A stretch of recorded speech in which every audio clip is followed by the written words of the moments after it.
నమస్తే, welcome to I news.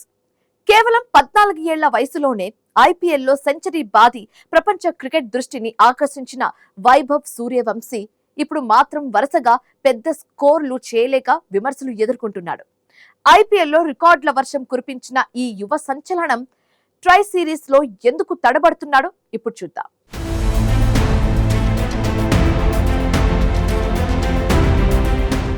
బిహార్కు చెందిన యువ క్రికెటర్ వైభవ్ సూర్యవంశీ పేరు ఐపీఎల్ 2025తో ఒక్కసారిగా దేశమంతా మారుమోగింది. రాజస్థాన్ రాయల్స్ తరపున అరంగేట్రం చేసిన అతడు తొలి మ్యాచ్లోనే మొదటి బంతిని సిక్సర్గా మలిచి అందరి దృష్టిని ఆకర్షించాడు. ఆ తర్వాత గుజరాత్ టైటాన్స్ పై ఆడిన మ్యాచ్లో కేవలం 35 బంతుల్లోనే శతకం సాధించి ఐపీఎల్ చరిత్రలో అత్యంత వేగంగా సెంచరీ చేసిన భారత బ్యాటర్గా నిలిచాడు. 38 బంతుల్లో 101 పరుగులు చేసి 11 సిక్సర్లు 7 ఫోర్లు బాదాడు.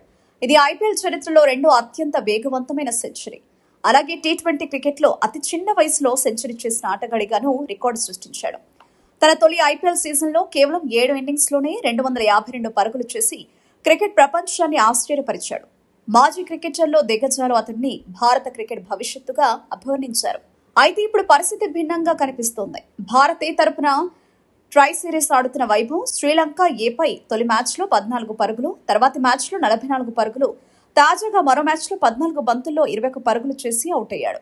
మంచి ఆరంభాలు దక్కుతున్నా వాటిని భారీ స్కోర్లుగా మార్చలేకపోతున్నాడు.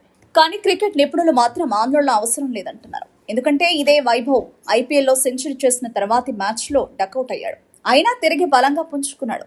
యువ ఆటగాళ్ల కెరియర్లో ఇలాంటి హెచ్చు తగ్గులు సహజమేనని చెప్తున్నారు.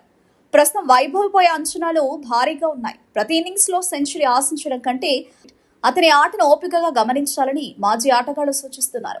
అయితే ఒక విషయం మాత్రం నిజం, వైభవ్ తర్వాతి మ్యాచ్ లో ఎలా ఆడతాడా అని ఇప్పుడు భారత క్రికెట్ అభిమానులంతా ఆసక్తిగా ఎదురు చూస్తున్నారు.